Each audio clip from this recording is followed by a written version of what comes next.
Hey, what is up guys? How's everyone doing? I hope you're all enjoying yourselves. Today I wanted to quick go over the chest flick again. I noticed that some people were having trouble with it, so as you could tell by the title, I'm gonna go over some different ways of doing the chest flick from how I showed you in the other video. As you guys probably know by now, some moves in FIFA aren't fixed. They're more like, I don't know the word, like flexible, adaptable, I don't know. What I'm trying to say is that for a lot of moves, there's often more than one way to do them, and the chest flick just happens to be one of those type of moves. So first I'm gonna quick go over the original way that I already showed, then go over the two different ways. There will be timestamps. Let's get into it. So the original way. In that last video I was demonstrating the chest flick as written down by FIFA by holding the left stick forward, then tapping down on L3 while it was still held forward, and then tapping the right stick 3 times. With the chest flick, you definitely want to get through your R3 taps as soon as possible. Like, try getting through them before the ball gets halfway to its peak when you lift it. Like, take a look at this. Here's the first tap, second tap, and the third tap is just about halfway towards the peak, giving the player enough time to adjust themselves under the ball to do the chest flick. So try to imagine it like this. From the start, when your player is about to lift the ball, to the point where the ball is halfway to its peak, or around your player's head area, that's the green area. If you finish your R3 taps in this area, your player will do it perfectly just about every time.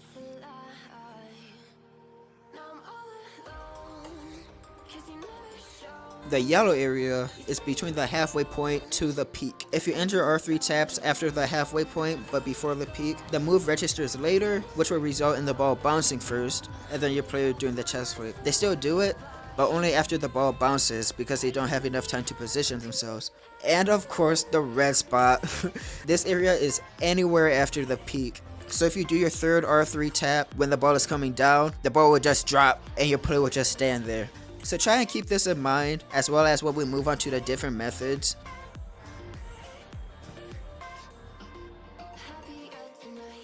So yeah, whenever your player just stands there, it's mainly a result with a fault in timing. Oftentimes it's from the R3 taps, but sometimes it's from the left stick. One way to work with the skill if you're having problems with the timing is to just hold the left stick forward and press down throughout the entirety of the skill, rather than just hold it forward and tapping it like I was doing in the other video. Like, check this out.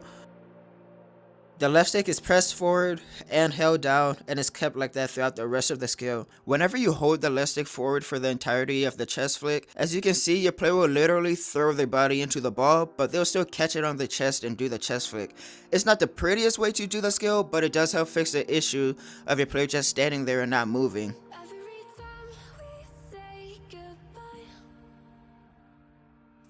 Alright, so that was kind of a small modification. Here's 2 more different ways to do the chest flick. For the first of these, begin juggling, flick the left stick up, take your finger off the left stick and let it reset back to the center, then tap and hold down on L3 throughout the rest of the skill, and do your 3 R3 taps. You can hold the left stick forward and not flick it if you're more comfortable doing it like that. Just make sure you follow the rest of the steps, letting R3 reset to the center, then tapping it and holding it down, and do your 3 R3 taps, yada yada yada. I do prefer just flicking the left stick though, because it just saves time and allows you to go through the rest of the buttons much quicker. And we already established that getting through the buttons sooner rather than later is in the best interest with this skill.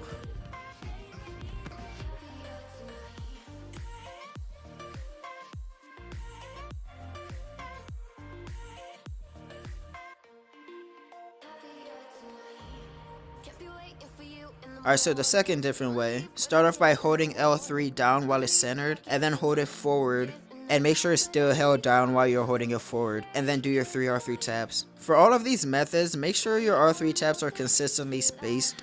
Like, don't do the first 2 quick and then the last one late, you know?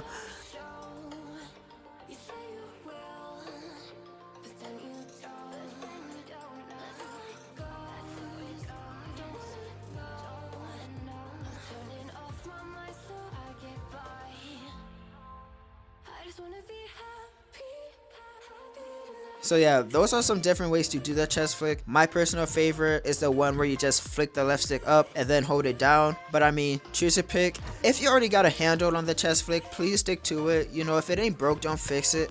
This is mainly for people who are still having trouble with the timing or something else. So I just want to make sure everyone is as comfortable with the chest flick as it can be. But yeah, that's about all I have to say. If any of these new methods helped you guys out, please give this video a like so we can help spread the word for people who are still having trouble with it. Thank you all for taking the time to watch this video. It really means a lot. I'm RecklessAce, and I'll catch you guys in the next one. Take care.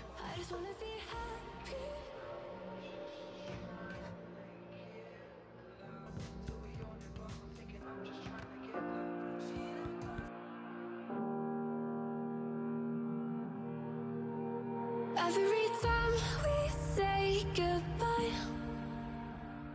they all see that it's a lie. 'Cause we always give